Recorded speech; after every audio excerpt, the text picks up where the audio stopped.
کتاب مقدس میں سے 45ویں زبور کی تلاوت۔ میرے دل میں ایک نفیس مضمون جوش مار رہا ہے۔ میں وہی مضامین سناؤں گا جو میں نے بادشاہ کے حق میں قلم بند کیے۔ میری زبان ماہر کاتب کا قلم ہے۔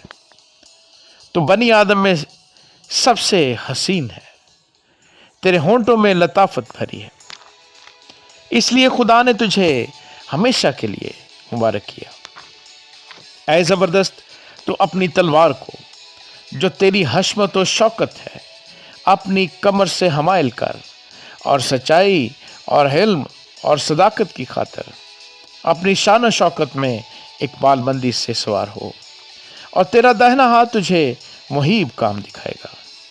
تیرے تیر تیز ہیں، وہ بادشاہ کے دشمنوں کے دل میں لگے، امتیں تیرے سامنے زیر ہوتی ہیں۔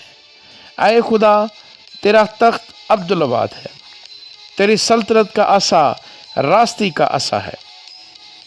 تو نے صداقت سے محبت رکھی اور بدکاری سے نفرت، اسی لیے تیرے خدا نے شادمانی کے تیل سے تجھ کو تیرے ہمسروں سے زیادہ مسح کیا ہے۔ تیرے ہر لباس سے مر اور عود اور تج کی خوشبو آتی ہے۔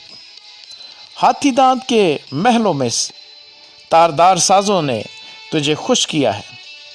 تیری معزز خواتین میں شہزادیاں ہیں، ملکہ تیرے داہنے ہاتھ اوفیر کے سونے سے آراستہ کھڑی ہے۔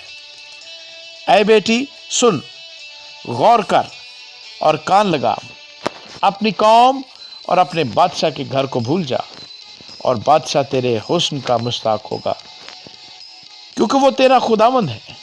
تو اسے سجدہ کر، اور سور کی بیٹی ہدیہ لے کر حاضر ہوگی۔ قوم کے دولت مند تیری رضا جوئی کریں گے۔ بادشاہ کی بیٹی محل میں سرتپا حسن افروز ہے، اس کا لباس زربفت کا ہے۔ وہ بیل بوٹے دار لباس میں بادشاہ کے حضور پہنچائی جائے گی۔ اس کی کنواری سہیلیاں جو اس کے پیچھے پیچھے چلتی ہیں تیرے سامنے حاضر کی جائیں گی۔ وہ ان کو خوشی اور خرمی سے لے آئیں گے۔ وہ بادشاہ کے محل میں داخل ہوں گی۔ تیرے بیٹے تیرے باپ دادا کے جانشین ہوں گے، جن کا تو تمام روئے زمین پر سردار مقرر کرے گا۔ میں تیرے نام کی یاد کو نسل در نسل قائم رکھوں گا، اس لیے امتیں عبدالآباد تیری شکر گزاری کریں گی۔ آمین۔